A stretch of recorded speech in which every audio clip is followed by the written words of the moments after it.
राम भवन में 3 वर्ष गुजारने वाले गुमनामी बाबा उर्फ भगवान जी कौन थे, ये रहस्य गहराता ही जा रहा है। इस विषय पर नए सिरे से जांच शुरू करने के लिए लखनऊ हाई कोर्ट की डबल बेंच ने राज्य सरकार को निर्देश दिया था कि गुमनामी बाबा की पहचान के लिए समिति बनाई जाए। साथ में कोर्ट ने यह भी कहा था कि गुमनामी बाबा से संबंधित वस्तुओं को सहेज कर रखा जाए। इसके लिए जब बाबा की बॉक्स खोली गई तो तमाम वस्तुओं के साथ नेताजी सुभाष चंद्र बोस के माता प्रभावती और पिता जानकीनाथ बोस और उनके परिजन की फोटो निकली थी। इन सामानों के मिलने से गुमनामी बाबा के राज अब खुलते नजर आ रहे हैं।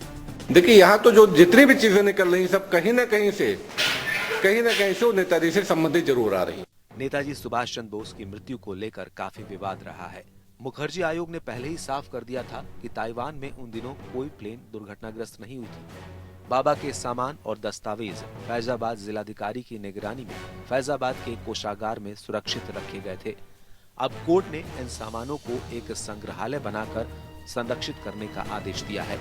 मेरा ध्यान तब पत्रकार के रूप में गया जब 16 सितंबर को राम भवन फैजाबाद में उनकी मृत्यु हुई और 18 सितंबर को उनका अंतिम संस्कार किया गया। गुमनामी बाबा सन 1983 के करीब अयोध्या से फैजाबाद के राम भवन में रहने आए थे।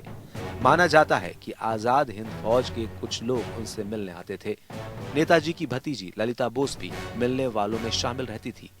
नेताजी की पपौत्री राजश्री चौधरी ने पंडित जवाहरलाल नेहरू पर गंभीर आरोप लगाए थे। राजश्री का कहना है कि साउथ एशिया के INA ट्रेजरी से नेहरू ने सोना निकलवाकर अपने बैंक खाते में डलवाए थे।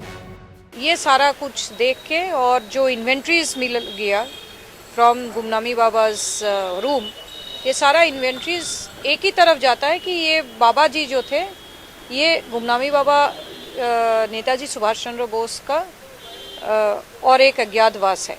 गुमनामी बाबा के नजदीकी रहे निजी चिकित्सक डॉक्टर रघुनाथ प्रसाद मिश्रा का दावा है कि गुमनामी बाबा उर्फ भगवान जी आज भी जीवित हैं। वो विश्व के एक बहुत बड़े संत हैं जो हिमालय में बने आश्रम में साधना कर रहे हैं। ज्ञान जी हिमालय में मुमुक्ष आश्रम है, वहाँ तपस्या कर रहे हैं बेबी। कुल मिलाकर गुमनामी बाबा का जीवन रहस्य में डूबा है। लगता है कि बाबा के जीवन से पर्दा उठने पर सुभाष चंद्र बोस के राज पर से भी पर्दा उठेगा। Bureau report APN।